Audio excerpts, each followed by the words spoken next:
Good morning, Melissa, and 42nd place. And the West Coast Contessa. Question for you, Rob, Tam, and Smith, and everybody. Are you getting your notifications quickly when people are going live? Carol is here. That's Stitch and Witch. Good morning. So, how does everyone feel about notifications? Because I think there was a huge delay yesterday on getting notified when people went live that you had bookmarked shows or um, bookmarked an item in the show. You're supposed to get a quick notification. Just a second, my camera is shaking. um, and apparently there was quite a delay yesterday, so I changed stands here, and this one is a little bit too close. Let me move that a little better. There we go. So let me know what you think about notifications. So a lot of shows not going on.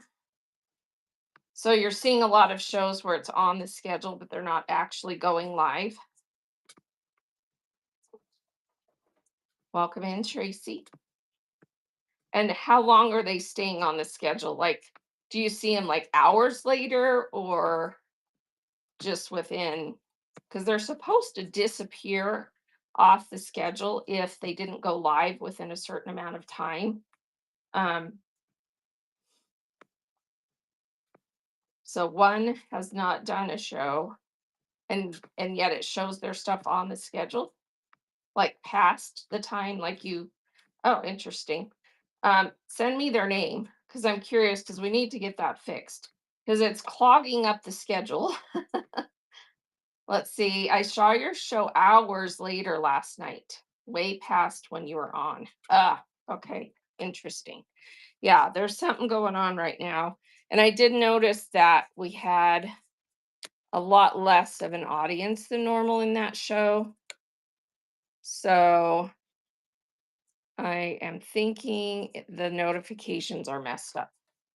So yeah, it is very frustrating because if there's a show that you don't want to miss, good morning, and because not everybody remembers all the time. You've bookmarked it, you want to be there, and you don't get notified until hours later, and then you missed something you really wanted. So it is frustrating. So keep me posted. It's hard for me to tell because I have a little bit too many people followed and bookmarked because I do these kinds of things, and so my notifications are turned off because I would just constantly be, it would be a little overwhelming. Let's just put it that way. So since I, do a lot of this, so I have them turned off. And I actually, if there's a show I absolutely can't miss, I put it in my actual phone notification schedule and I don't miss it. Carol says, one this morning, I followed this man and they emailed me a show that was scheduled on 2/12. Let's see. One this morning, I followed this man and they emailed me a show that's scheduled, on February 12th, like next year, or from February earlier this year. Interesting. Interesting. Queenie said I had a lot. I had to turn off a lot of notifications because it was just constant. Yeah.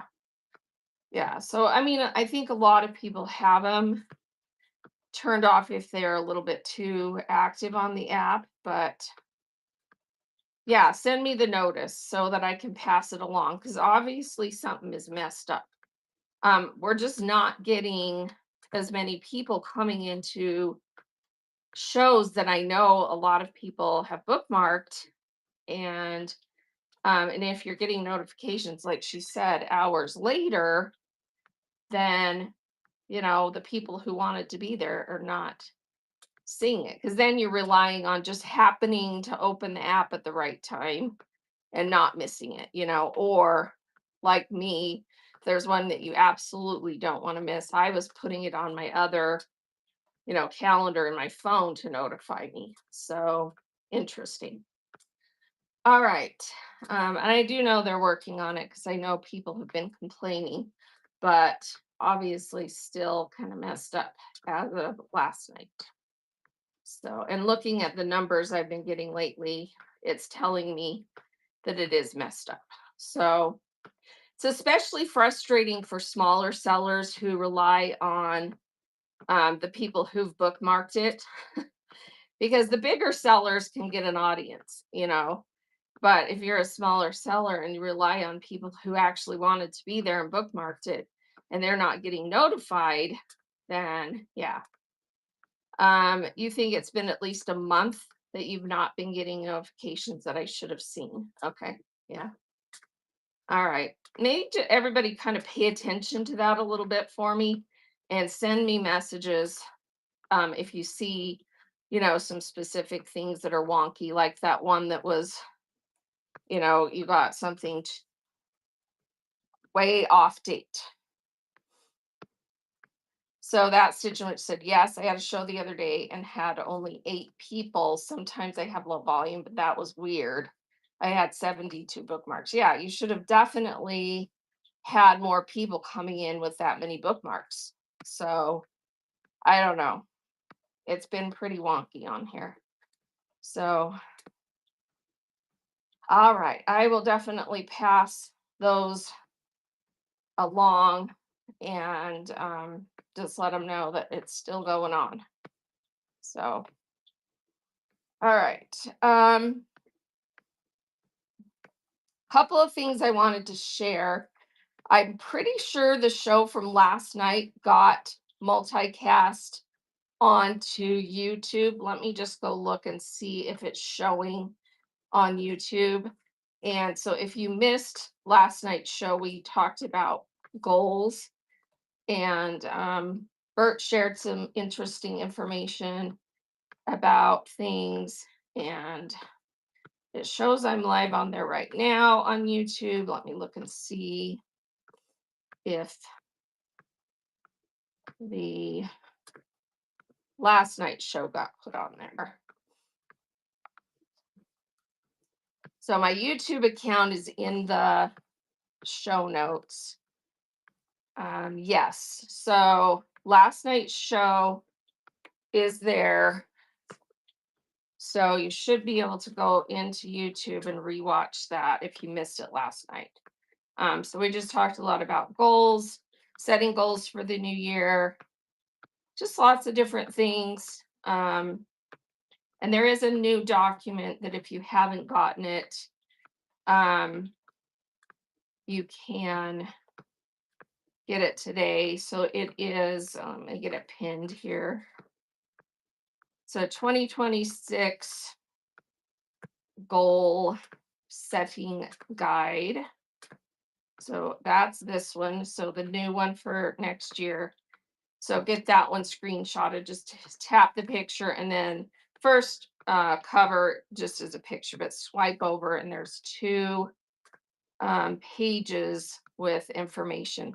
I thought they did a pretty good job putting this together because it's just a bullet list, but it makes you think about all the things you need to be doing to, make sure you're on track for what you want to do.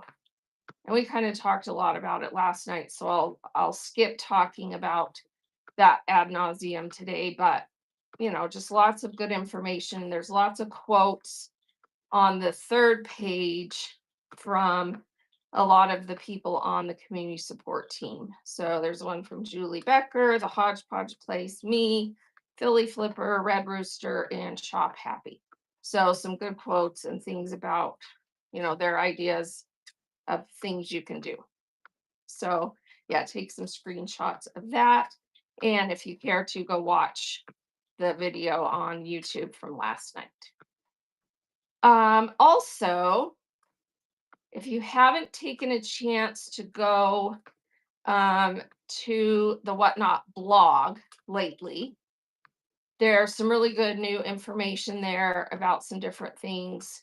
And I just think it's good to stay informed about the things that they release about the business, because we don't necessarily hear and see that as sellers on the app, but whatever they release to the public, information about the company, it's it's really important for you as a seller, as a stakeholder in the success of the company, to know the things that they have going on and what things they're talking about, the things that they're going to put their emphasis on. So it's important to read those blog posts, those blog articles.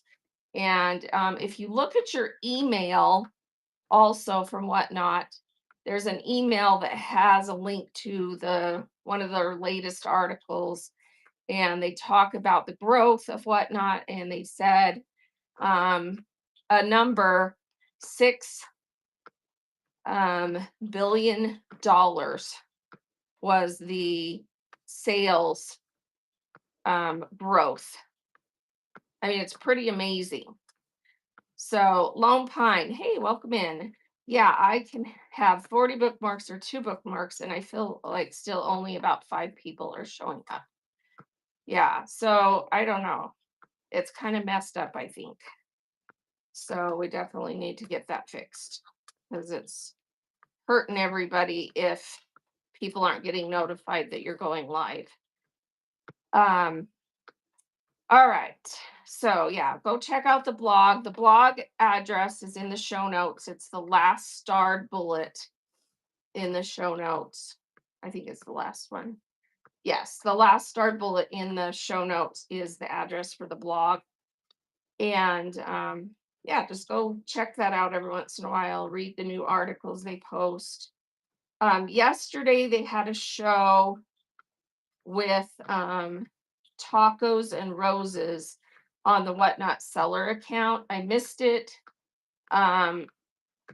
So if you didn't catch that one, they have been posting those on the Whatnot YouTube account as well. So if you go to YouTube and go to the Whatnot account, and the easiest way to find it is to type in exactly the address, which is at Whatnot app.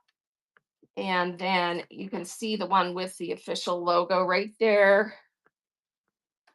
And just click on that one. Let's see what they've got posted. The most recent one, it looks like, is when they interviewed,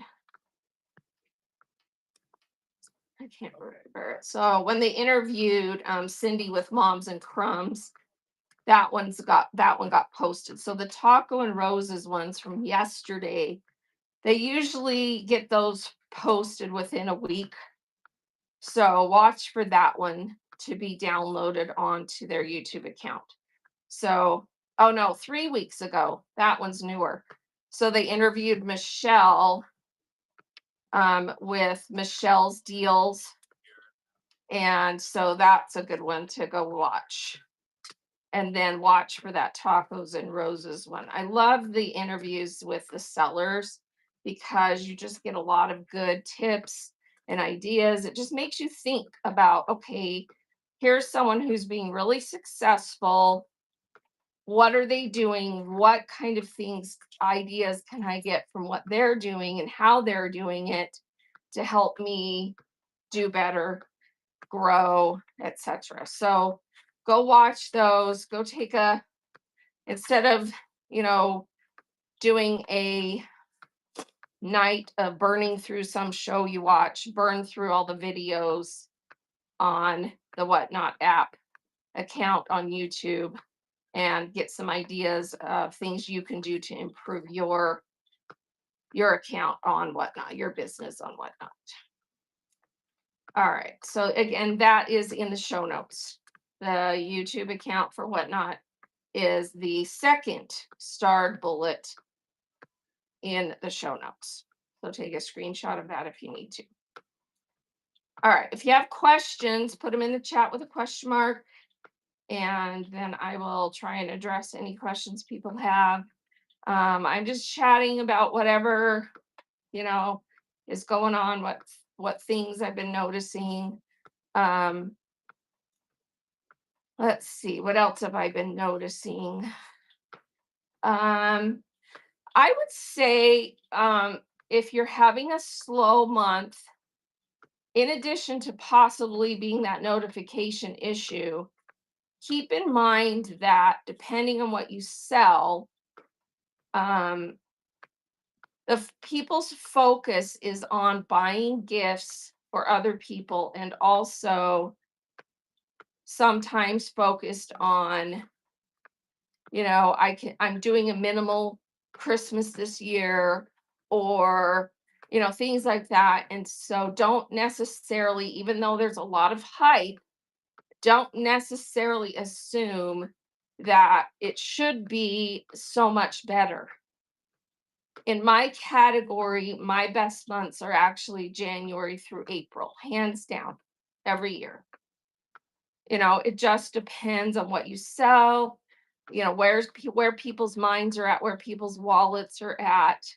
And I'm not saying you can't do really good sales during the holiday season. You can, but some years just aren't what you would expect, you know? So take heart. Don't feel like, you're a failure because everybody else is making hand over fist money. They aren't. Some categories do better than others. The categories that, people are actually buying gifts um, for people that are specific items probably do a little better. And then and honestly, whatnot is kind of become the place where people come to buy the things they want for themselves more than anything, I think. Because there's a lot of hobby, collectible, vintage, crafts, fabric, um, and all, and the people who collect certain things, they're buying those things mostly for themselves, right? And people are slightly less focused on buying things for themselves right now than they are for buying gifts for others. And that makes sense. And so some of their discretionary income that they normally spend on themselves is being spent on others, and they backed off on spending as much on the things they buy for themselves. Good morning, B. Haynes. So B. Haynes was in the show last night. We were just talking about um, notifications because we think they're still kind of messed up because some people did not get notified of my show last night until an hour or more later. So notifications are kind of messed up. It's frustrating. Truly materialistic. My first show was pretty good selling fabric. Awesome. Yeah, our category in fabric has a very faithful buying group. Now, it's hit and miss, and it depends on what you have, who else is on, factors like that. But fabric sells pretty consistently, but it can be hit and miss. So, you just have to kind of roll with the roller coaster ride. How do we bookmark for show so sellers get notifications? I see people creating these in Buy It Now. Yeah, a lot of sellers have resorted to that just because they felt like people weren't getting notified. And that did seem to help, but now I think that's not even working. So, like if you look in my Buy It Now right now, I have Barbie stickers that say mark to be notified, buy for Barbie stickers. And that's the thing, you really shouldn't have a listing that is just for marking because you're supposed to have your listings per terms of service must be offering something for sale. So be careful about putting one in there. Technically, it's against terms of service. if it's not actually something you can buy and um, have it be, fulfilled. So Julie says figuring out the shipping was the toughest for me. Um, oh, the Premier sellers are not doing this. They're not putting in a listing that says that with nothing to buy. They probably got in trouble for it, huh? They probably got told, got to take that out. It works receiving them on my end as a buyer, but then I get a ton of notifications. So let's see, it works receiving them. Oh, okay. So as a buyer, it's working, but then you're getting a bunch of them and it's annoying. Okay. Yeah. Um, I'm going to do it right. No worries. Yeah. Okay. Um, so let's see. Yes, figuring out shipping as a new seller, it's a learning curve because it's different than anywhere else you've ever sold. Or if you've never been a reseller, it's a real learning curve because you have to learn how the postal system works with whatnot and figure it out. And it's just a whole different mindset because you're used to online buying. You usually go in and buy a couple of items, and it's not necessarily from one seller. So like if you go on to the Zon on Amazon and buy a couple of items, it may or may not even be coming from the same place, right? Now they have their whole system of how they warehouse everything and then combine it maybe to ship it to you in one shipment. But it's a whole different mindset, right? Whereas on Whatnot, if every seller fulfills their own orders. And if someone comes into your show and buys one item, no big deal. But if they buy 20 items, you've got to figure out how to set your shipping settings so that if someone buys 20 items, you're going to be able to ship it all together if you have your shipping settings set where it bundles it, or you have to decide ahead of time if there's certain items that can't be shipped with other things. And so it is a whole different mindset. So yeah, figuring that out up front is important. I have a couple of documents and a video that you can watch to help you if you need help with that. This one, choosing basic shipping settings, helps you go through a checklist, so to speak, of okay, this is what I sell mostly, and if I'm going to sell this based on this information, which shipping setting is going to work best for me as a new seller.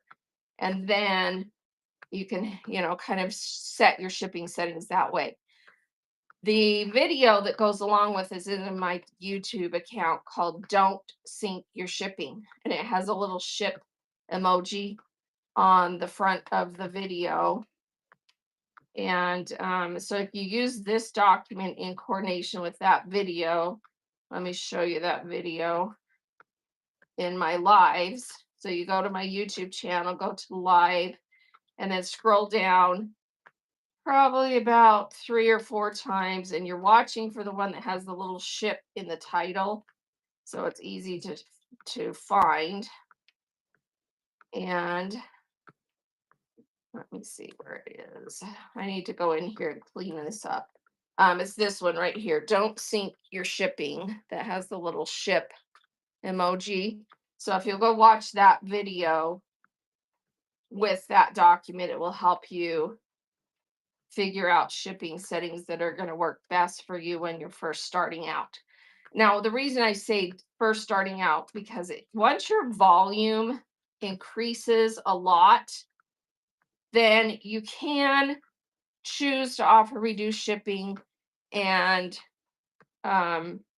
take more risk of having to possibly pay some of the shipping because you're selling enough that you can afford, to pay a little bit of people's shipping. So it just depends on what you want to do.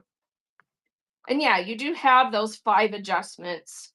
So yeah, that you can use weekly. So the hardest was figuring out how to divide into 2 boxes with correct labels. Oh, yeah.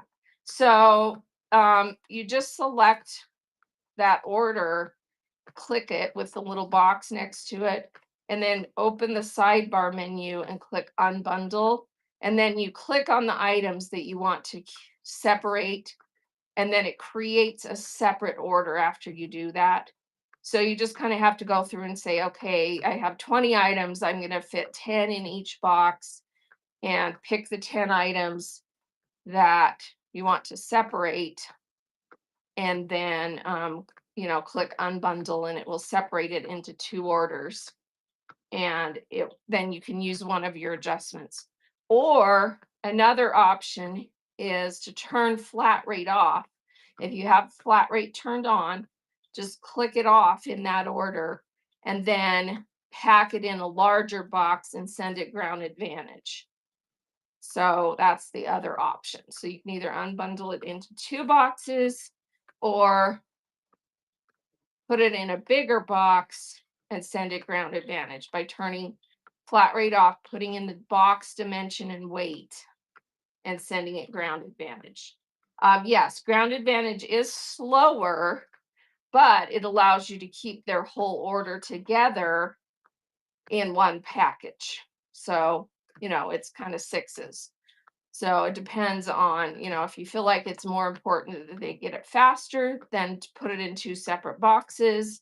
If you feel like it would be better, and sometimes I've had people buy so much that it wouldn't even fit in 2 large flat rates.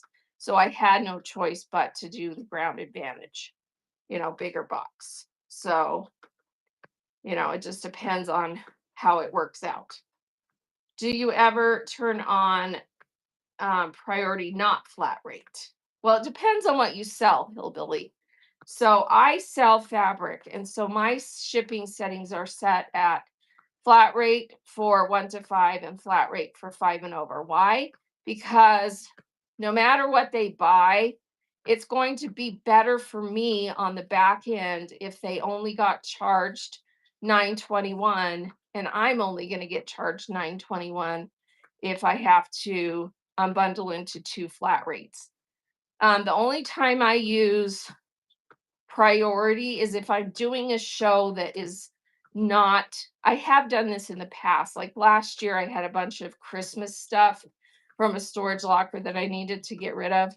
And in those shows, I did 1 to 5 pounds priority and 5 pounds and over Ground Advantage. That was my shipping setting, and buyer pays all because there was no way I was going to be able to fit most of what they were buying in, one single flat rate box, right? And then there were some items that I actually built a custom shipping profile for because I had some of those Santa doll type figurines that are made out of Fabergé that are like 12 inches tall. Really cute dolls, but there's no way I could ship those with other items. So I had a custom shipping profile put in there. So if they bought one of those dolls, it said right in the listing, and I said it when I showed it, this will ship separately. You will pay separate shipping. And I had it set for its own profile where it only allows one item in that box and it automatically unbundles it from anything else they've ordered. And then when you go to ship, you'll see that that person has separate orders. So learn how to use custom shipping profiles if you need to. But if you're doing those, keep in mind those need to be in shows where you don't have a buyer pays max shipping setting turned on. You want it to say buyer pays all, because otherwise it will separate it, but you'll pay the shipping. Does that make sense? So you just have to think through, what it is you're trying to do with your shipping. So, um, grouping non-bulky vintage apparel in with fabric. Ah, yeah. So it just depends on what you're selling and the volume you're selling at. Because there are bigger sellers who always have, a reduced shipping, buyer pays max set, and they put it at flat rate, flat rate. Why do you want it at flat rate, flat rate if you're selling that way? Because you, as the seller, when you have it set for reduced shipping and they go over a certain amount, you don't want to pay more than 921 as the seller either. So it's to your advantage to have it set at 921 versus putting it at ground advantage, because then when they go over 5 pounds, it starts charging you the higher ground advantage rate for over 5 pounds. So flat rate is cheaper than ground advantage over 5 pounds. So, think that through. Because if you're offering reduced shipping and you have your shipping settings set for priority and ground advantage, then on the back end, you're going to get charged more than $9.21 if they bought more than 5 pounds. So, yeah. Sixes. I just got that. Always say half a dozen, half a dozen. So, yeah.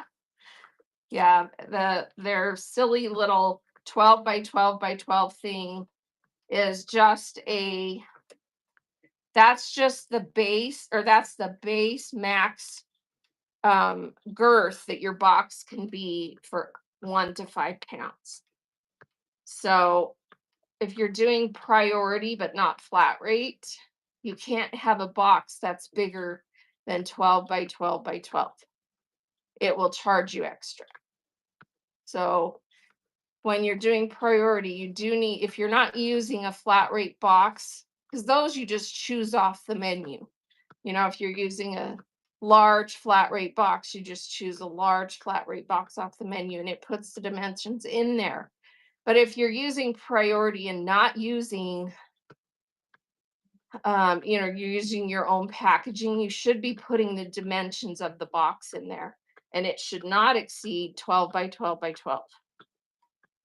And then for ground advantage, your box size needs to be less than 130 inches when you measure it all the way around. If it's bigger than that, it's going to charge you more. So, what does that mean? It means a couple of things.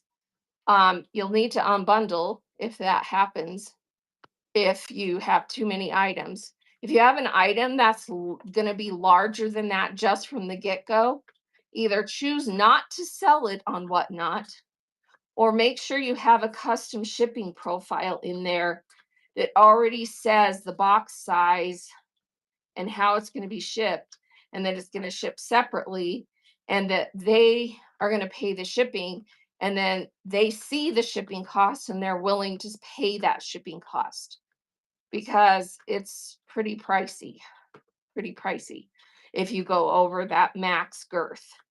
So most sellers choose not to sell large, big, bulky items that are going to exceed that box size, because it's just not worth it. Okay. Envelopes can go as ground advantage. Yeah, envelopes can go as ground advantage. Are you talking about the priority Tyvek envelopes, or you have your own? Because the priority Tyvek envelopes cannot go ground advantage because they're marked priority. But if you have your own Tyvek envelopes, absolutely. The packaging for ground advantage just has to be your own packaging. It can't be anything marked priority from the post office. So yeah, your own Tyveks. Yeah, absolutely. Those can go ground advantage. It doesn't have to be a box. It can be a poly mailer, because that's what you're using for under a pound, right? Those are Ground Advantage. Under a pound, you're using your own poly mailers or bubble mailers or little boxes or whatever. And those are Ground Advantage. Same thing for over 5 pounds on Ground Advantage. You can use whatever packaging works for what you're sending. Yep. So yeah, just set your settings for what's going to work. Now, I will say that if you can afford to do it, it is best to offer reduced shipping because it's proven over and over and over and over that people will go more to shows that offer flat or reduced shipping of some sort because that's a set cost. They know that going into your show, the most they're going to pay is X amount for shipping. Versus if they go to a show that has their shipping settings set for, buyer pays all and it's set at Ground Advantage over 5 pounds, that adds up, especially if the seller is using range weights. So if the seller is using, you know, selling everything at the same weight, let's say they're selling everything at 8 to 11 ounces, and then that uses the 11-ounce weight for each item, that's going to add up. And they're going to be paying a big bundle on shipping if they're buying a lot. So people tend to want to go into shows where they know they have a set shipping cost because that's then a guarantee versus, you know, what you're going to pay for the auction item itself. There's no guarantee that it's not going to get bid up, but your shipping cost is then set. So, yeah, people want the reduced shipping. Makes sense. You as a buyer want that too, right? Let's see. For regular online sales, I figure the shipping into the item and claim free shipping. Yeah, and if you can afford to do that, do it. But again, be cautioned that your starting bid then is most likely going to be a lot higher than what other sellers are doing, and that might turn people off. So you just have to, play with it and see what's going to work for you. Welcome in, Jata or Jata. I'm not sure how to say it. Welcome in. All right. Any specific questions you have, just put a question mark in the chat. Make sure you read the show notes. And then I have all the documents that I share with lots of tips and tricks and information in the auction tab. So just click the shop, go into the auction tab and screenshot all those that you want. They're not for sale. They're just there available for you to screenshot. The items in the buy it now are for sale. Per terms of service, any kind of show you have, you need to have items available for people to purchase. But that's how I offer the information is I put it in there so you can screenshot it. You don't have to pay for it. Information is free. Let's see. I see a lot of fabric sellers starting half yards at $8 and doing well. Definitely could afford free shipping on that for me. Yeah. So I would say $8 a half yard is actually kind of steep, but at certain times of the day, they're doing well with that. I think it just depends on the quality and the brands. Obviously, just a basic Walmart brand or Joann's brand cotton, people aren't going to want to pay $8 a half yard. But if you have Kaffe, and other high-end quilting cottons, then yeah, people probably would be okay with that. So it just depends. Do raid trains keep people in your room, or will they only hang around temporarily? The purpose of a raid train really is just to get your name out there. It's not really for a big amount of sales. It's to get followers, get your name out there, get known to other sellers, who can then, you've now networked with the group that participated in the raid train, and people know who you are and they can raid you another time. So it's more about that. Um, and the way raid trains work, if someone's on the raid train that has their own big following, they'll get that plus whatever rated into them. But a lot of people will drop off, because they've been in the previous person's show, rated into someone they don't know as well or aren't as interested in, and they'll drop off, and that's natural. But you're still getting that exposure.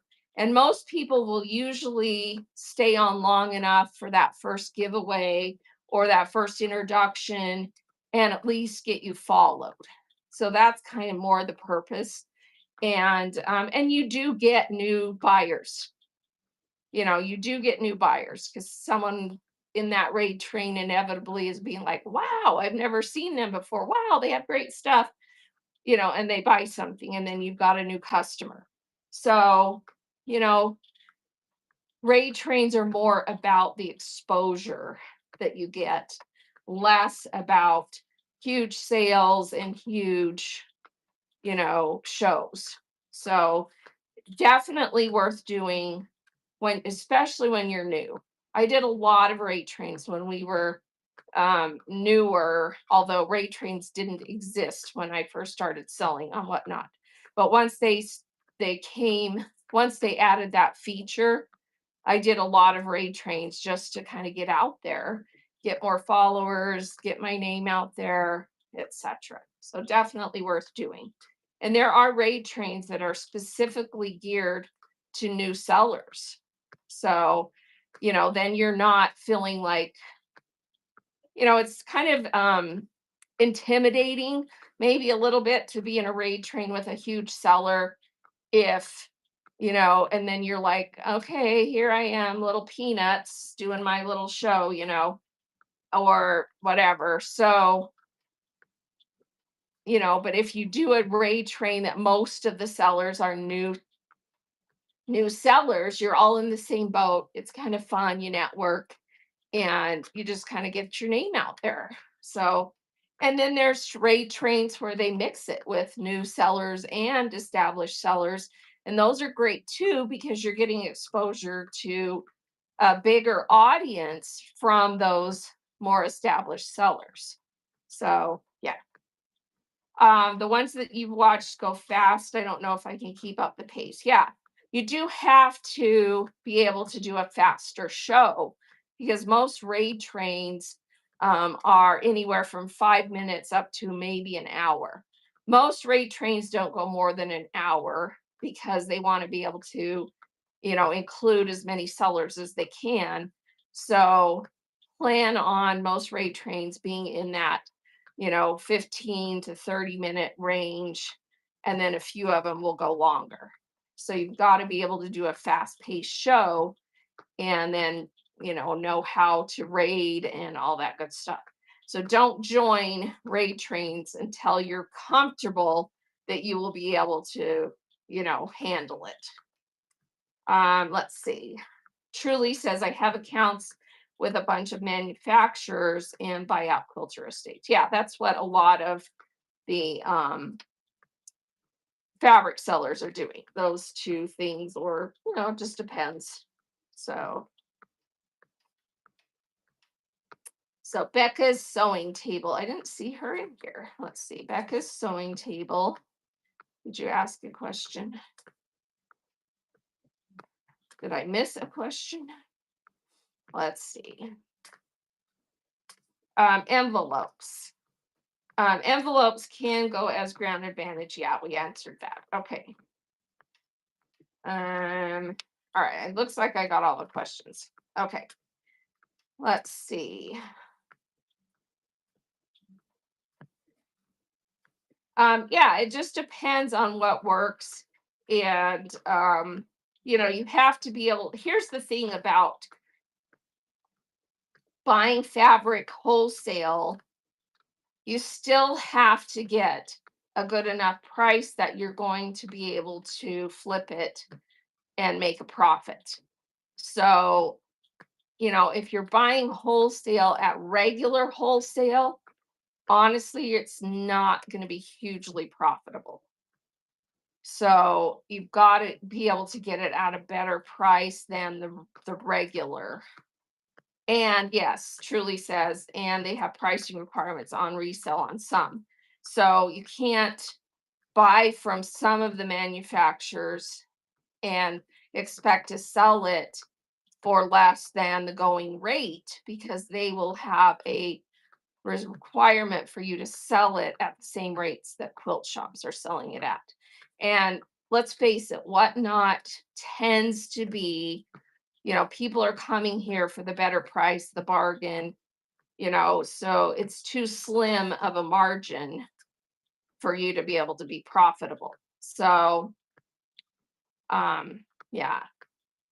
And Becca, I would say for finding quilter estates, the best source is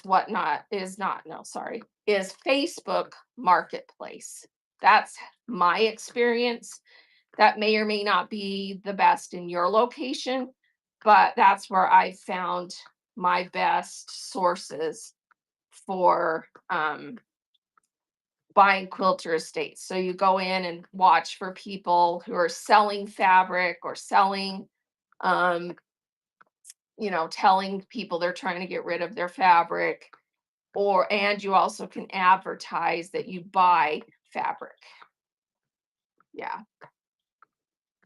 So, and honestly, the other thing too is just always share what you're doing with everybody. If you quilt and you go into your quilters guilds and your quilting groups, tell everybody what you're doing. And a lot of people will sell you their fabric that they're destashing. Okay. So, yeah, reach out to everybody around you. And yeah, antique dealers want the finished quilts, but not raw. And so, if they've bought an estate where there were some quilts, but also a lot of loose fabric, they will probably willingly give you or sell you for a good price that excess fabric. Yeah. You can also watch for online estates where they're selling it in bulk and shipping it. But be careful about those because sometimes they don't disclose the shipping up front, and then they automatically ship it to you, and the shipping charge um, is outrageous. And then you're like, dang, that wasn't worth it. So be careful about that. But yeah, you were just typing that, yeah. Yeah, so you have to make sure they disclose the shipping, how they do the shipping up front, because some of them, the shipping services they're using, or they're way overcharging for handling, and so it's not worth it. So, yeah. Yep. So, yeah, lots of different things, and I would say the biggest thing is just sharing with everybody what you're doing, and you'll be amazed at how many people will come out of the woodwork. Oh, I know so and so who's trying to destash their fabric or this or that or the other. And, because everybody at some point usually is trying to clear out, because let's face it, fabric people are hoarders. We all are. We love our fabric and we always have way too much. And so then everybody gets to a point where they're like, okay, this whole shelf, this whole closet, I'm never going to get to it, and they want to destash it, and you can usually pick that up for a good price. So, because they're just wanting it gone. So yeah. All right. Let's see what you making says. I had a client request that I cancel an item they didn't mean to order. What will be the consequences for me canceling my first and only order, if any? Um, ooh. So this was your very first order and they're wanting to cancel? So did they say why? Oh, it's your first time having someone request. Okay, I was gonna say. So it's oh, they did a pre-bid and then left the room. Oh, that's so annoying. Okay. So honestly, it's not that big of a deal. You've hit your 1,000 sales, you've got a 5-star rating. I mean, just go ahead and accept if they've requested it and put it through. They have to request it and then you can accept it. Um, and in the back end, if you're nice about it, probably it will turn out better than if you refuse. So, and if you sense that they're going to be annoying about it and continue to do stuff like that, I don't know who it is or anything, but you can block them. But the customers that I've had that happen with, I just kind of feel it out and decide, and I haven't ever blocked anyone for that reason yet. But they do get caught if they constantly do that. They can actually get booted off the app, or they get to a point where they've requested so many refunds that Whatnot actually tells them, nope, sorry, you have a you know trail of requesting refunds all the time. We're not going to give you any more. So yeah. But sometimes it's better to just do it and then they'll come back and be a good customer. Maybe they just didn't want to end up paying the shipping because they didn't buy more items. Um, had to go if something came up and otherwise they would have bought that and a bunch of other stuff. You just don't know. It's annoying. You have to roll with the punches. It's just part of being in this business. You have to deal with people who, you know, I had someone the other day that bought something for $2 and then asked to cancel because the shipping was more than the item. And I'm like, well, duh. It was a $2 item. The shipping's always going to be more than that because the base rate for shipping is 4.25 or up to $5 depending on where you live. Duh. You know, if you are only going to buy one item in a show, don't buy anything because that's your base rate for shipping, right? So I was just like, whatever, and I let it go through, because I'm like, it's not worth my anxiousness of keeping that $2 that she bought, So then she'll come back probably and buy more because it's someone that has bought before, so I'm not going to make a big deal out of it. So, you know, you just have to decide. And pretty much now, you handle your own customer service, which I like because otherwise, Whatnot arbitrarily decides when to refund people and you don't get a say. So it's more important for you to handle your own customer service. You know what they bought, you know what situation it was, you know who they were. Whatnot doesn't, and if they go through and request a refund and Whatnot approves it, you got no say. So it's more important for you to handle your own customer service. And so you just watch for any requests. You'll get notified in your messaging system if someone requests a refund or a cancellation or whatever. Okay.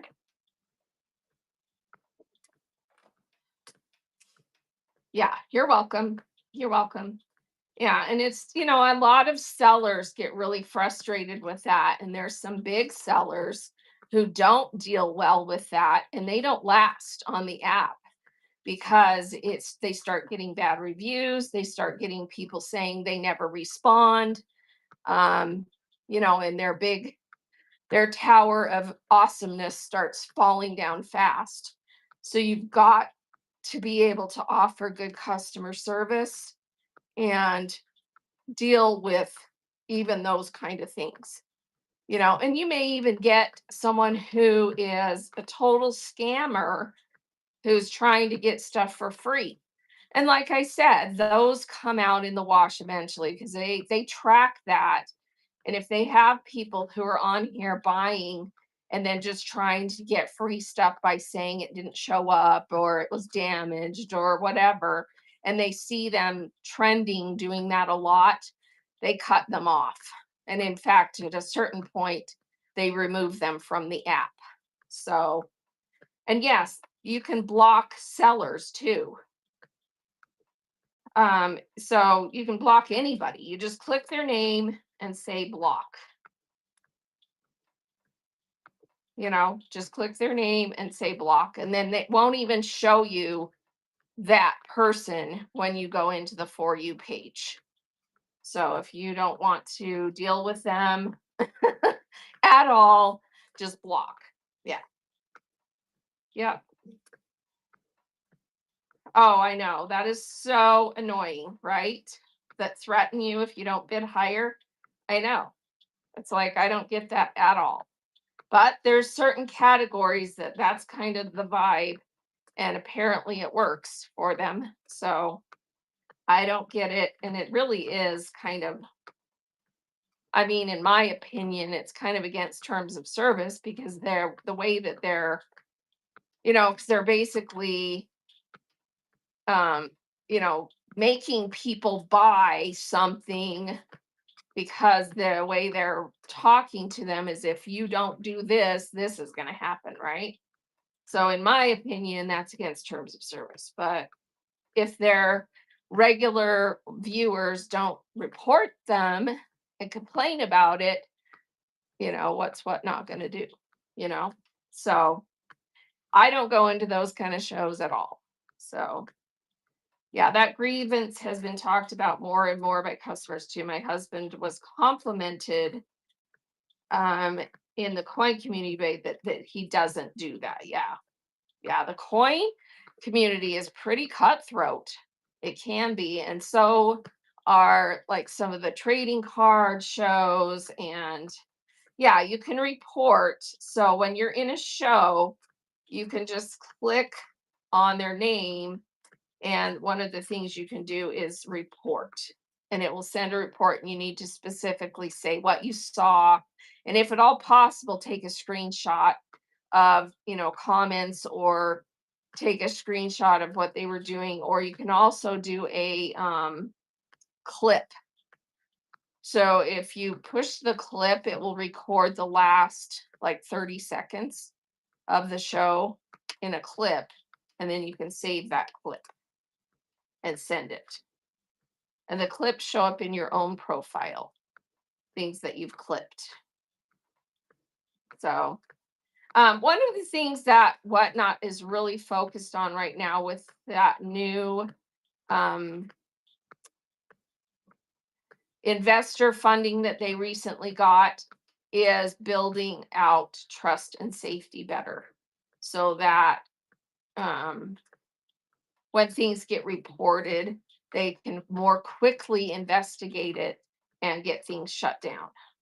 No, other people do not see your clips. Those are private to you.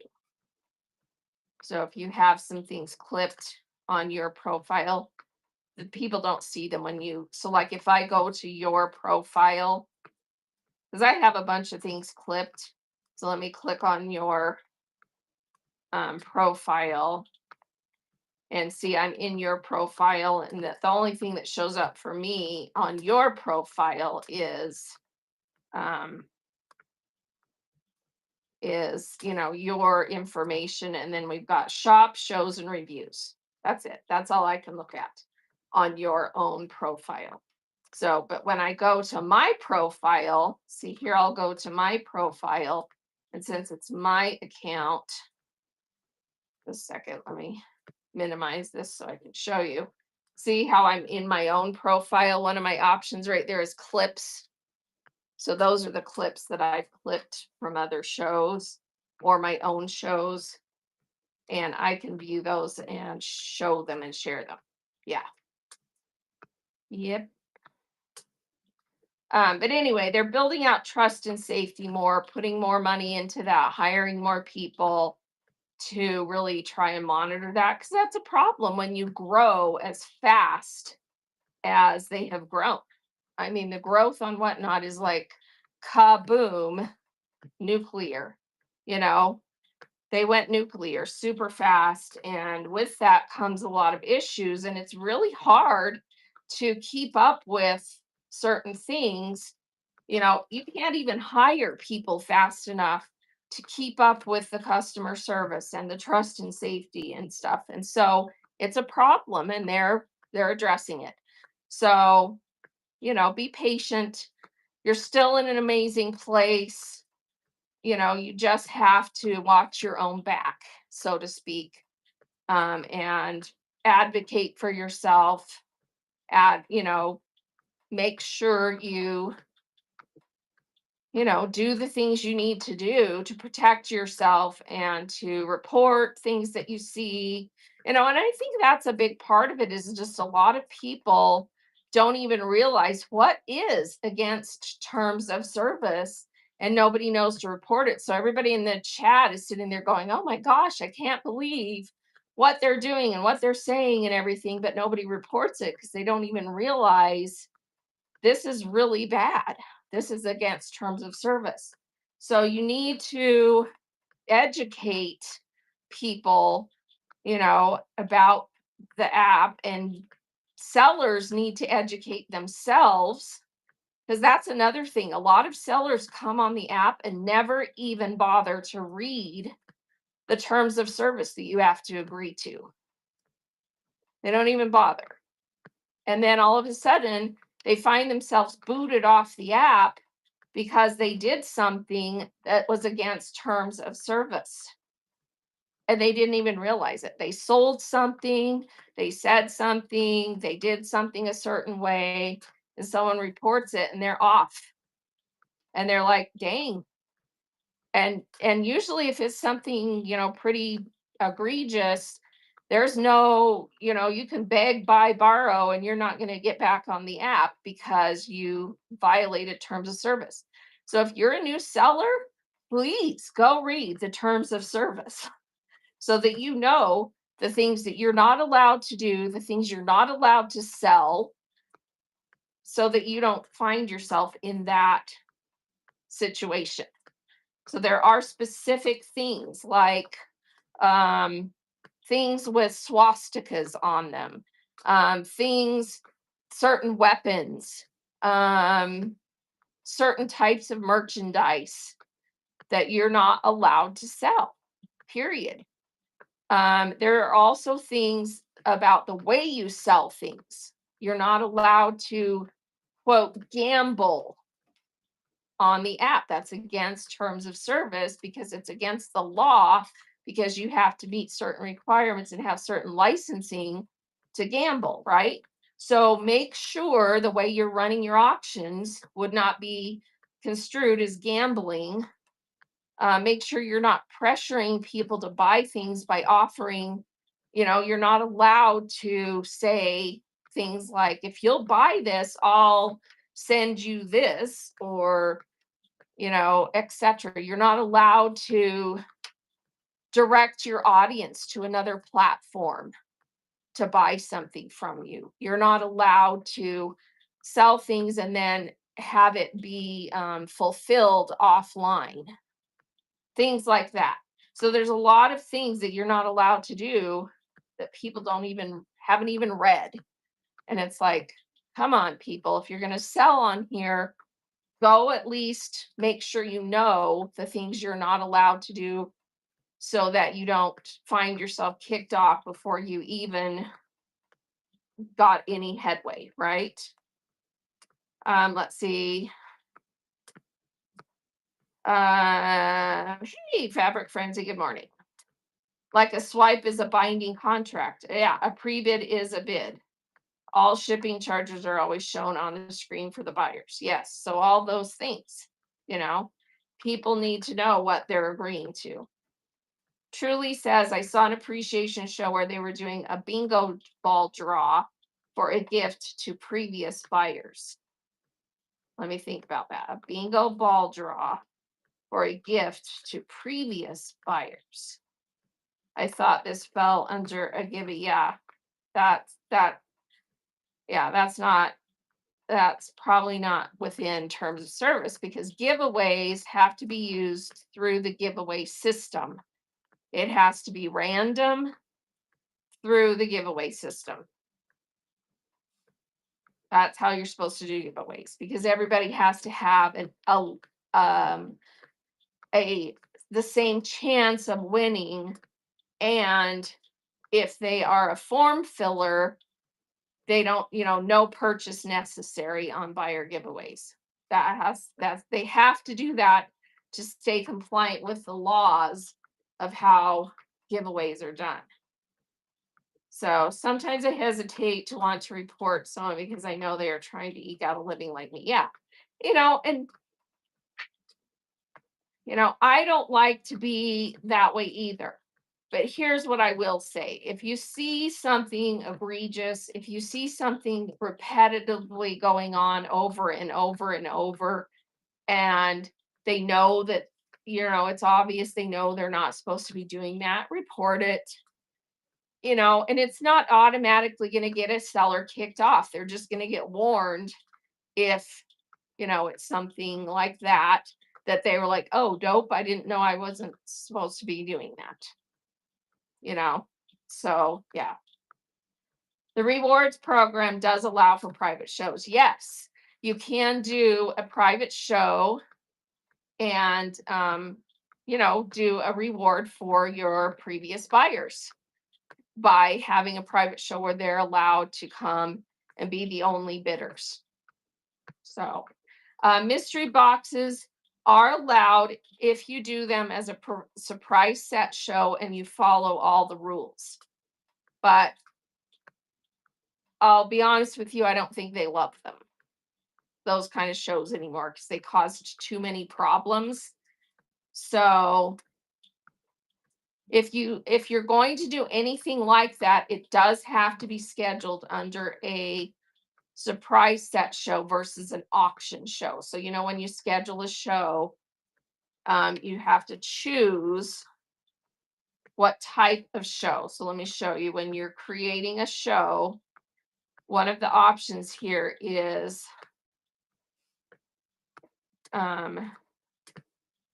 whether it is an auction or why is that not showing up on my screen here? Hang on. Oh, I think you have to put in certain settings anyway. But yeah, they change those rules often because it was just like every time they change it, someone would find a workaround and they had to keep rewording it to get people to do it right. And I read it and it makes no sense to me.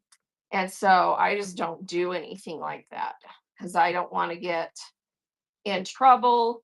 And the way that it looks to me is just like, what? It's like reading those, you're like, it's very confusing. Very confusing. Probably on purpose. All right, let's see.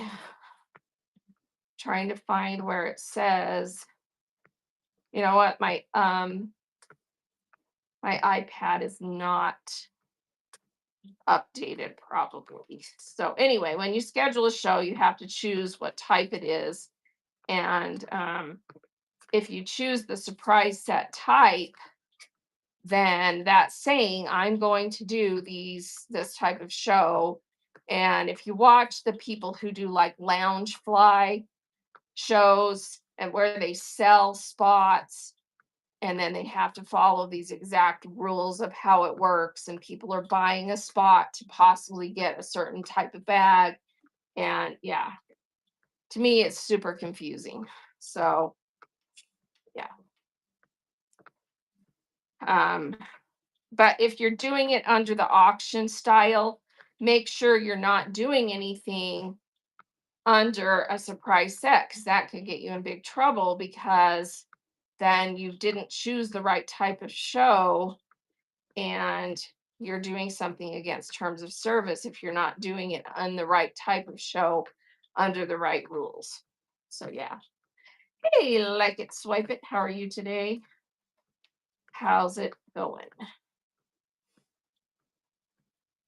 Let's see. I think my Whatnot app updated this week or last. So to the new people, make sure you check App Store if you haven't allowed automatic updates. Yes. Always update your app, because sometimes when things are glitchy, it's just you, because you didn't update the app, and anything that's new is not working. You are so welcome, Cruise Emporium. Thanks for being here. And yeah, just bookmark upcoming shows. Just in my schedule, I have this show every Tuesday and Thursday morning, pretty much without, every once in a while, if it lands on a holiday or I'm going to be gone, I'll move it. But pretty much you can plan on every Tuesday and Thursday morning, this same time. I'm on my treadmill walking, and I just chat with you guys, share information. You can ask questions. And then a couple of times a month, I do shows where I'm in front of the camera and we share things. And if you missed last night's show, it is on YouTube. You can rewatch it there. We talked about goals for next year. And my next one, where I'm in front of the camera, let me find it, is right here, January 7th. So that's what the cover looks like for that one.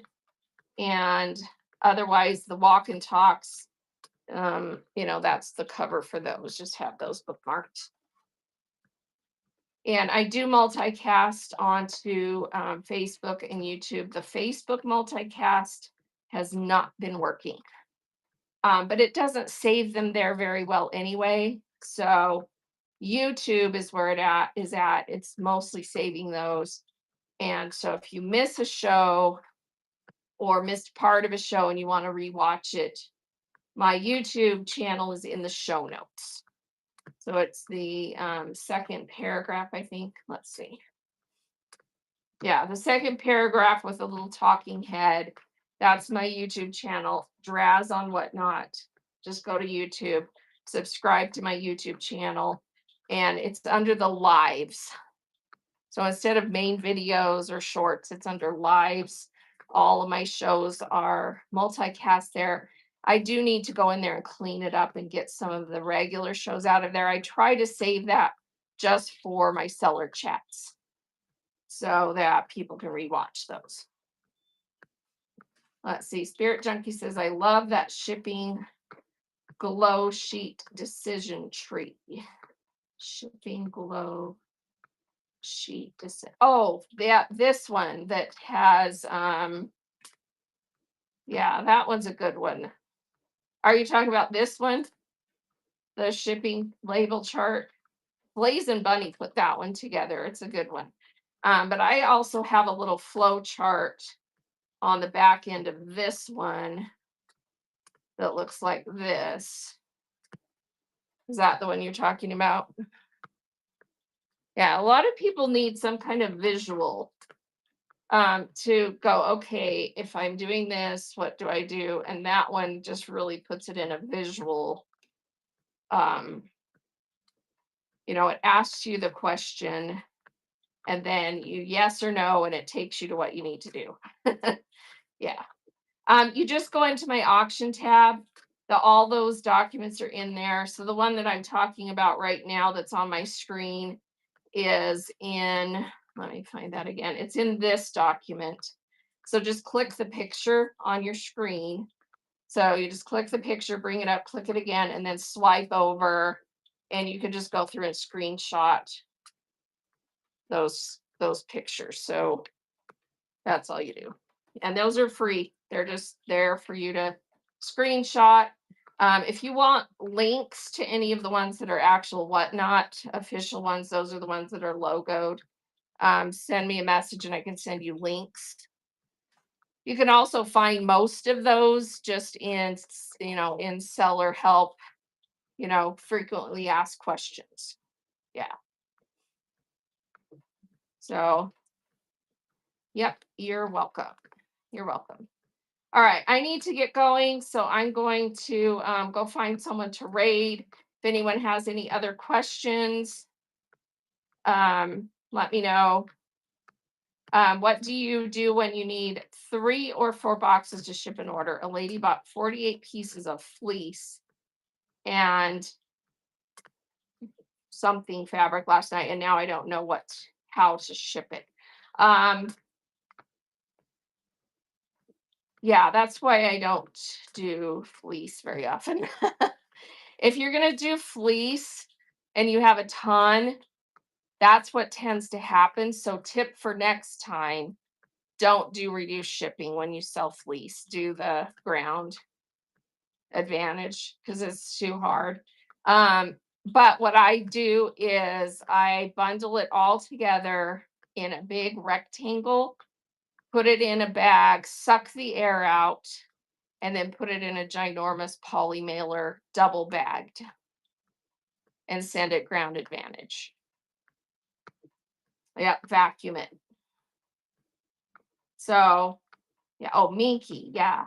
So that's what I did last time, but I don't know if you're going to be able to even do that with 48 pieces. That's a lot.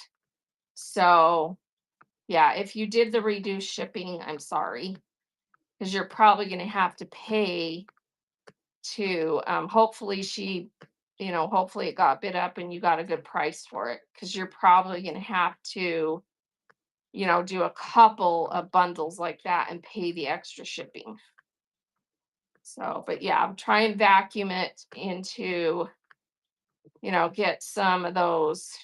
Well, you can use, if you have a really good brand of kitchen garbage bags, use your vacuum, suck the air out, tie it shut, and then double bag it in a poly mailer. But you'd have to get giant ones. So, yeah, that's what I've done in the past. But yeah, if you're doing minky, fleece shows, don't do the reduced shipping because you just can't, because that's the problem is you get someone who's so thrilled that you're selling that they buy it all, and it doesn't get spread out amongst customers very easily. And yeah, sorry. Yeah, so try, see if you can get it into two separate packages, and then as long as it's within the 130 inches, you'll be able to use one of your adjustments. You can separate, let's see, 48, so 24 pieces. I don't know. Yeah, I don't know. I wish you luck. So yeah, thick wall garbage bags, suck the air out, and see what you can do. But if you can keep it under 130 inches, so fold everything into large rectangles, stack it, put it in the bag, suck the air out, and then do poly mailer, big, huge poly mailers. You might have to go. I have some giant ones, but I don't know where you would get them. So, because I got mine on a liquidation pallet, or no, actually, yeah, those were the ones that I rescued out of the trash. I dumpster dived. A business was throwing away their shipping supplies when they went out of business, and I dumpster dived these massive poly mailers that we use that are super thick, walled. Dollar Tree has vacuum bags. Okay, good to know. Yeah, maybe if you have some of those big giant ones that are made for storing your linens, like your comforters and stuff where you can suck the air out of it. You might be able to fit a bunch in those. And if they're flat enough, if you can suck the air and get it flat enough, then it's going to be within that dimension and you'll be able to ship them separately. So, yeah, best of luck with that.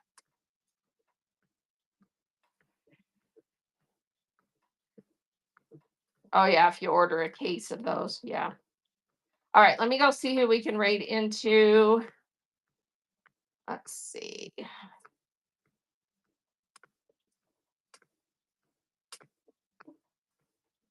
Who is on?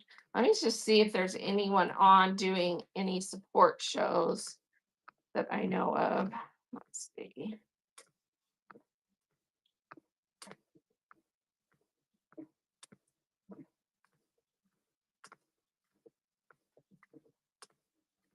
Yeah, nobody that I know. Well, Red Rooster's on, but she's usually talking shipping in Canada right now. So let's just go right into one of my crafting friends or sewing friends. Let's see.